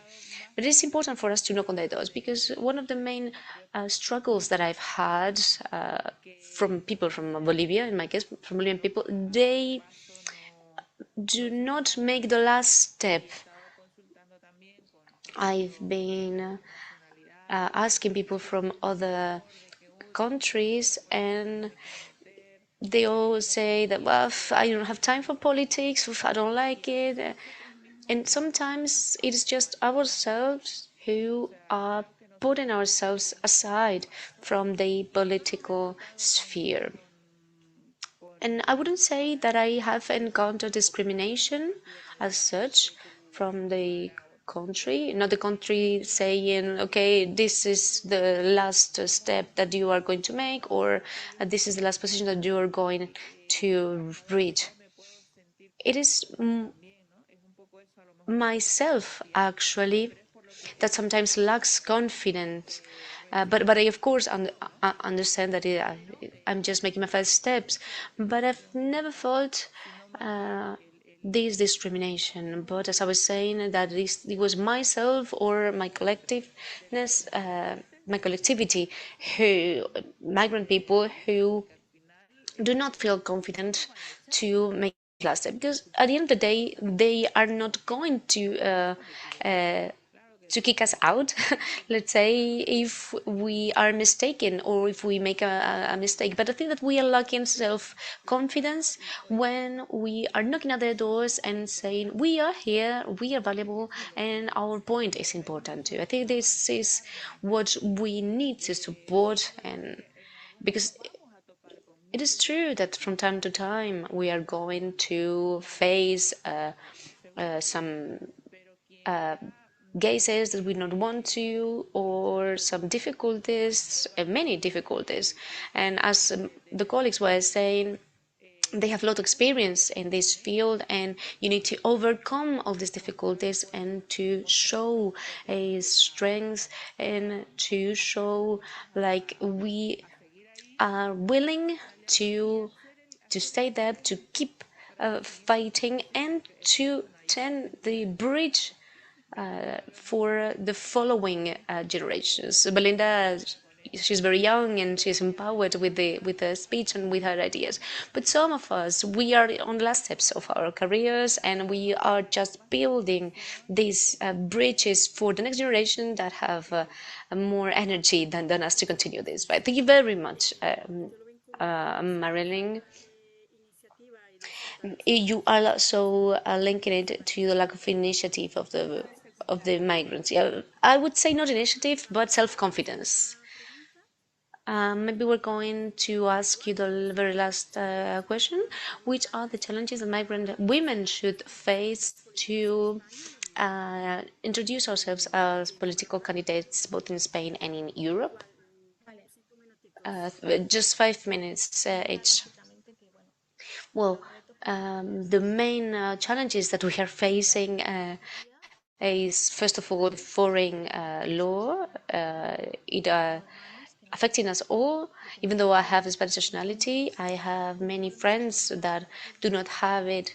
But how can we face any political challenge in Spain when I don't even have a piece of an identity card, where, for example, animals, they do have their identity card, but human beings, they do not. So what is the very first challenge from a member of the status group for the regularization? We are fighting for the regularization of migrant people, because this is just the basic step to take part of the political structure of our country, because this is our country too. What we cannot allow is for cities such as Murcia, where 13% of economy is on agriculture.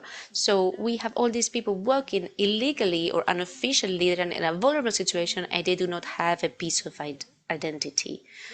The government needs to understand that when a person have been working during the pandemic, where other people were at home, and they have been working and risking their lives, these people needs to have their purpose legal.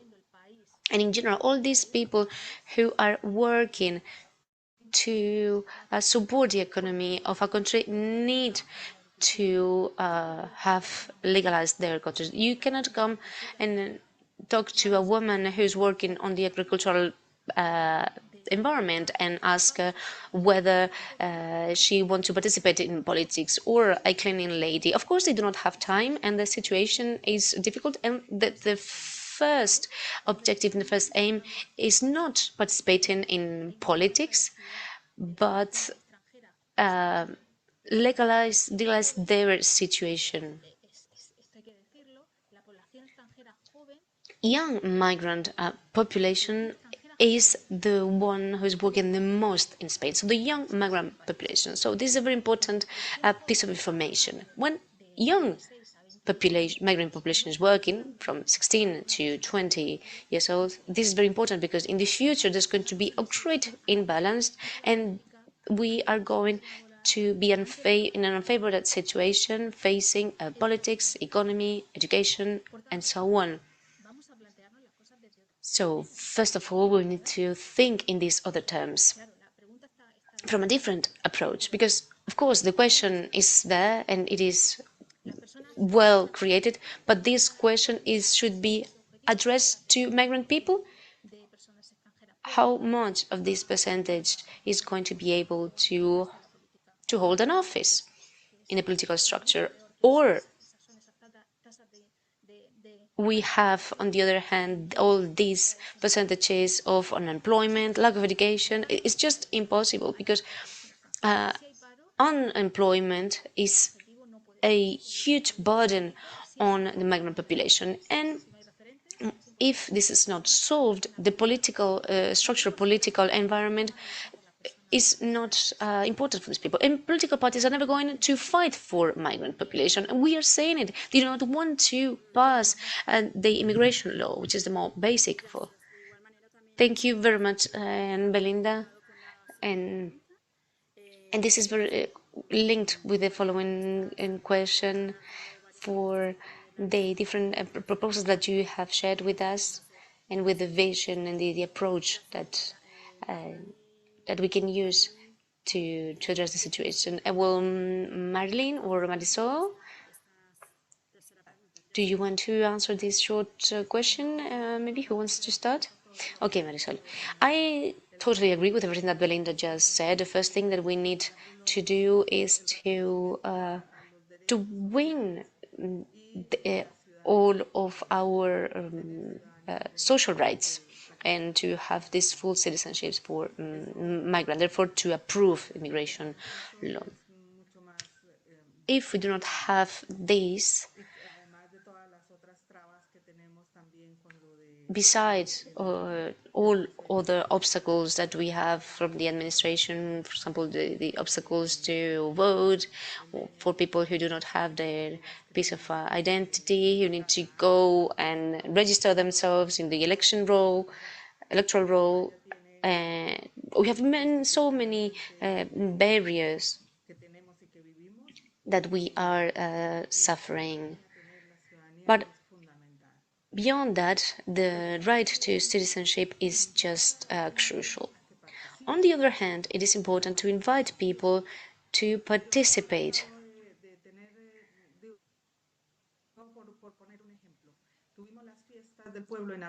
For example, this August, so last month, we had the festivities of the village. I just arrived to the town hall, but I had to organize it. And we are 84 people, and 7 families are migrant people. They come mainly from Morocco and from Central America, from Morocco and from Latin America in general, for different countries. And we have one girl from East Europe. And in the festivities, I only saw this girl because she's married to a Spanish boy. No one else came to the festivities. They didn't participate in the activities or in the community launches that we organize, none of them. So now, this is maybe for another question, but this is my engagement now. I want for them to participate and to be visible in my community in this example, because the system is invisibilizing us so much, and we need to make the first step and to say we are here, we are also citizens, and we have the very same rights as everyone else. I have all my legal papers. I am working in. Why I am not participating in the social life of the village? Why I am not feeling part of the town, of the community? Because of the racism. And if we do not face it, we are going to see that the situation is going to get worse and take a huge part of our community. We need to participate at a social level, cultural level, and of course political level in order to transform the landscape. And Marilyn, in your opinion, which are the challenges that you have faced? I think that besides immigration law and legal citizenship in Spain, the fulfillment of these laws, because the big problem, starting with migration, that absorbs us, that doesn't allow us to open up or confront the problems that we encounter day to day. I've come across an endless list of problems of people being exploited, people who aren't being properly paid, people who in domestic work get fired suddenly without any kind of severance or anything when the elderly person they're taking care of passes away. And they don't, young people are hired and then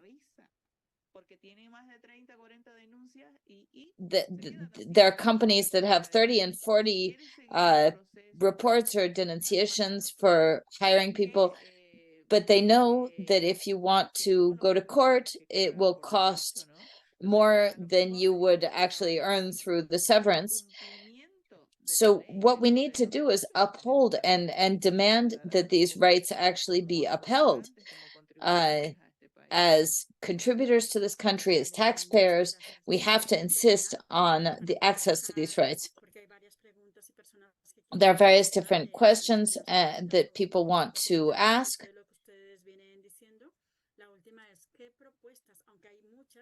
What kind of proposal?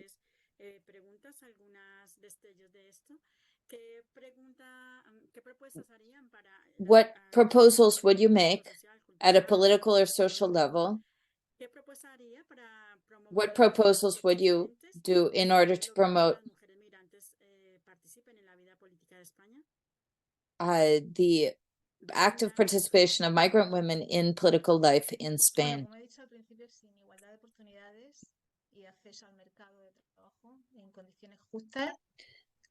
In just conditions, full incorporation in the and the access also to individualized and in democratic terms of process, with the proper integration to the labor system and education system, with fair conditions that currently we do not have, as we all know. So having into account my own experiences, the work that I do, for me, the foundations are in education. As we know, the Spanish education system is missing students because natality is getting down and diminishing, and these are the migrant people who are having children. And there are some studies that says that everything that we invest in education in the first years of education, from 3 to 6 years, the first and second cycle of education, we don't have enough students, and this is very serious. There is a budget addressed to, or assigned to these children that is not going to be used because is not going to be used in migrant students. Projects have been made, works have been made, but they do not address the empowerment of this population that in the future is going to live and to contribute to our society. Not also from a labor point of view, but also at some point they are going to be able to participate in politics and to run for an office. Maybe they might be elected president of our country. But if we do not have a political system supporting racialized people and these children, the future that is ahead of us is going to be very negative for racialized people. As I was saying at the beginning, young migrant population is the most active at work, but not studying.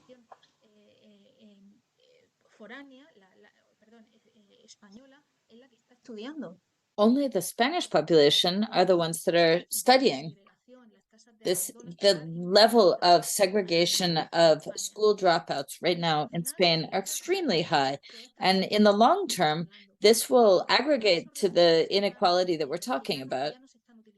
These are resources that aren't being used in their resources in the early stages of the educational system, and we need to really use them with educational projects that can help to really decolonize, training our teachers, because the teachers complain right now that they don't know how to deal with education for migrant children.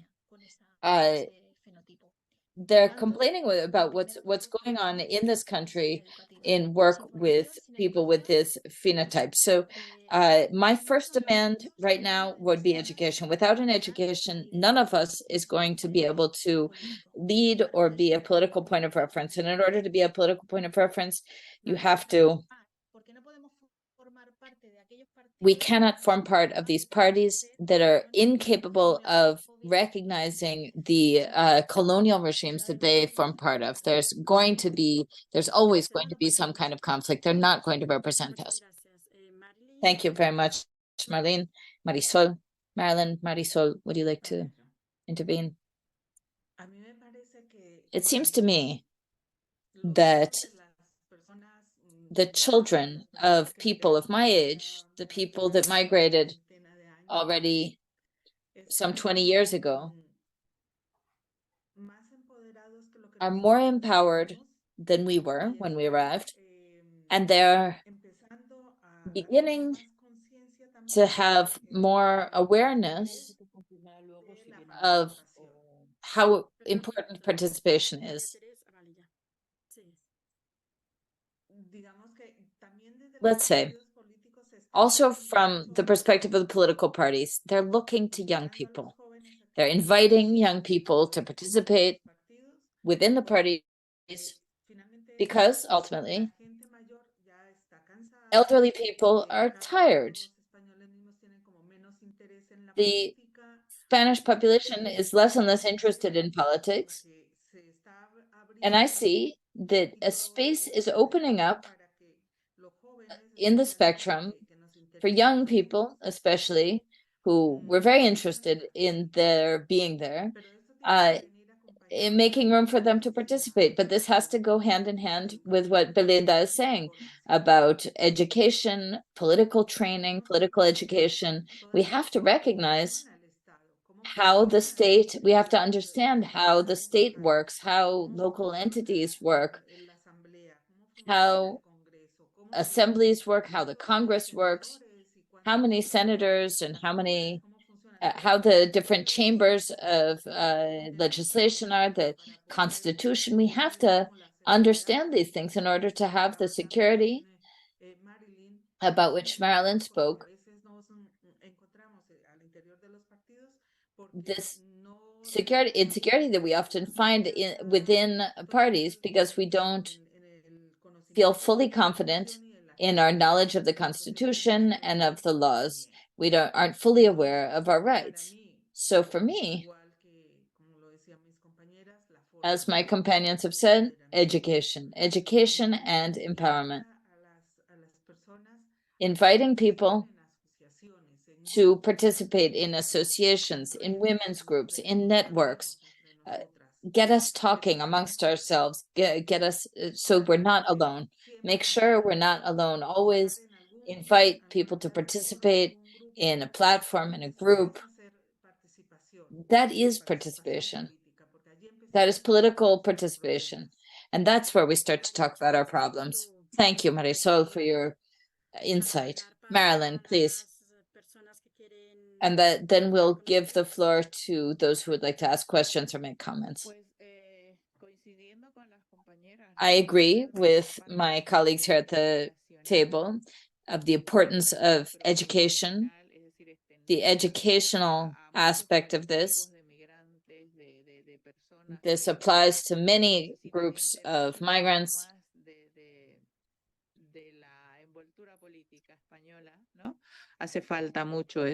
We need a lot of this, of training in Spanish politics, in how the institutions works. There's a great need for this. People are not well informed. I've come across people that don't even know when there were elections. I'm paying attention to the news and all this stuff, but how do we make sure that this information reaches everyone, that it gets to them?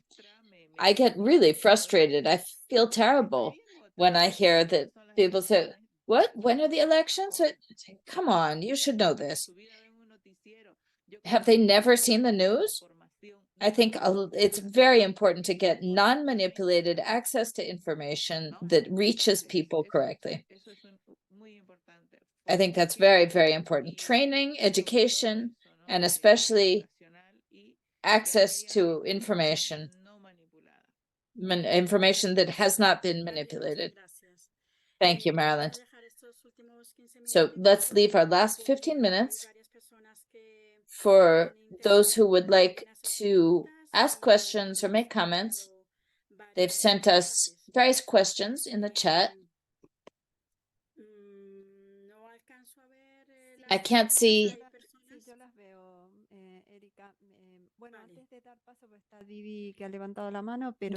Didi has raised her hand.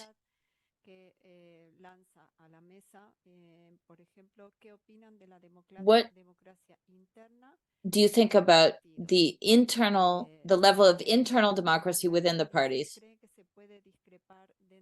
Do you feel that you can disagree within the party without that leading to your exclusion? So I'm going to read all the questions and then the speakers can respond.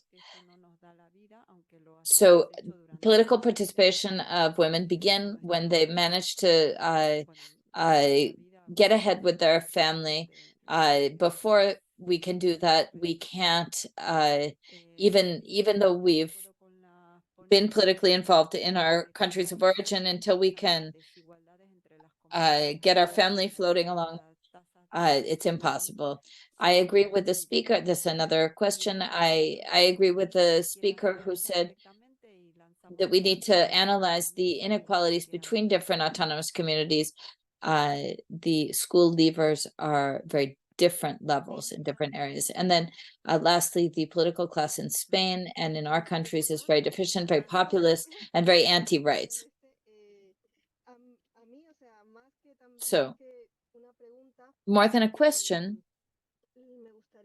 I'd like to propose a reflection, and that is,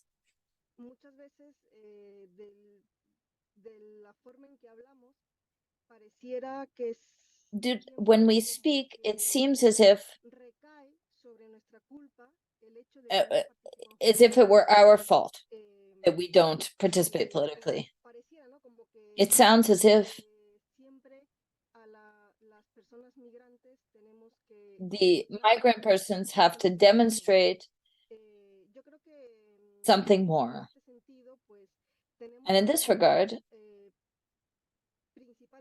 we have to principally look to the origins, the consequences of what's happening. The fact why can we say that why is there so little political participation? This political participation we should describe it better.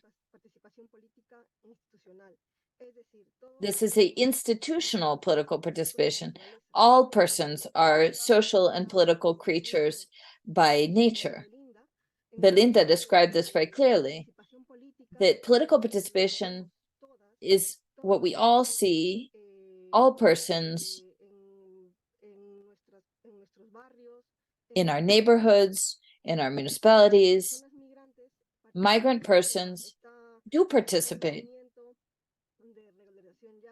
There's the movement for regularization.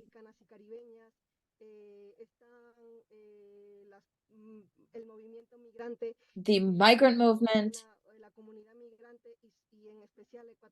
and specifically the Ecuadorian population, was one of the protagonists in the building of the PAV, the platform of people affected by mortgages, and the fight against evictions. This is all political participation, but we don't see that reflected in the kind of participation that we might understand as more institutional, more about political representation. And so in this regard, we have to make it very clear that the racist state itself impedes people, migrant people, from participating politically. They're undermining a fundamental right. I'll give an example. To get the number of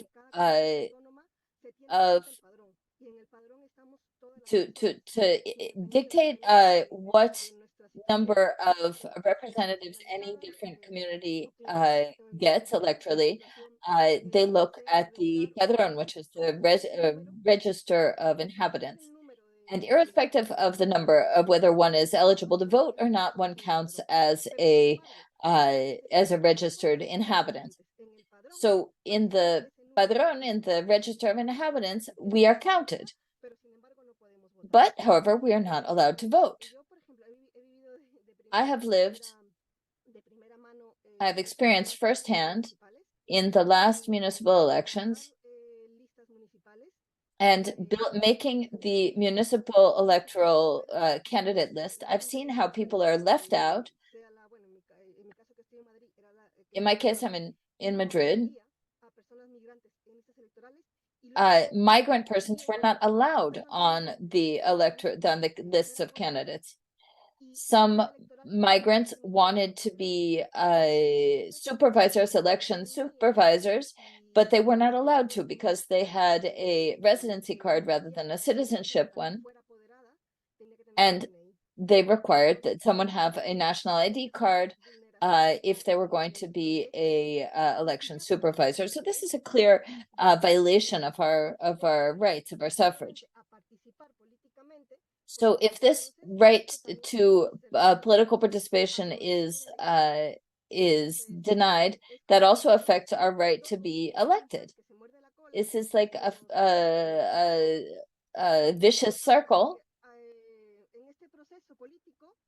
Through this political process, we are gradually excluded in various different levels and through various different processes. So then we ask, why are those migrant people that have a right to vote in municipal elections, why do they have to, if the elections are in May, why do we have to go in by January 15th to request the suffrage or right to vote? Half of the Spanish population didn't even know that there would be elections at that point in May. But migrants, if we wanted to vote, we had to register to do so all those months in advance. So there's a whole series of bureaucratic obstacles This is the representation of a racist state that manages to guarantee that we don't participate. I think the big challenge in all of this is that we're bearing a foreigner's law. We have to change the migration law that systematically excludes us from access to rights, and political participation is a fundamental right. Thank you so much, Didi, for this reflection. I'm sorry, I went on for a very long time. This perspective, this broad panorama, I think is very important. We have two more questions that are on the table. If someone would like to respond with regard to what was written in the chat, well, yes. Recognizing these structural barriers that are the person who just spoke, I'm sorry, I didn't get your name, regarding the migration law. These are structural impediments that we have to recognize as obstacles. But practically speaking,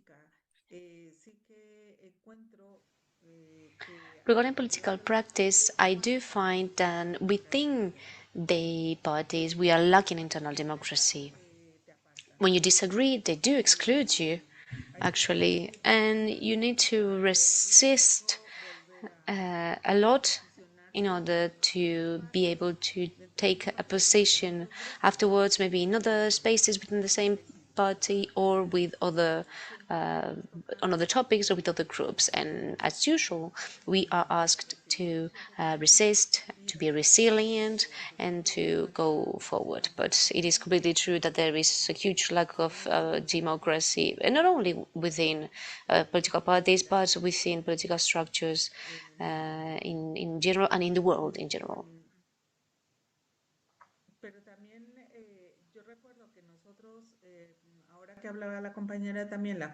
But also, as the colleague was saying, now I was thinking about the lack of information for the voting processes. We needed to insist within the party so that they gave us leaflets or brochures with all the information, with the procedure that immigrants needed to do in order to vote. We needed to insist.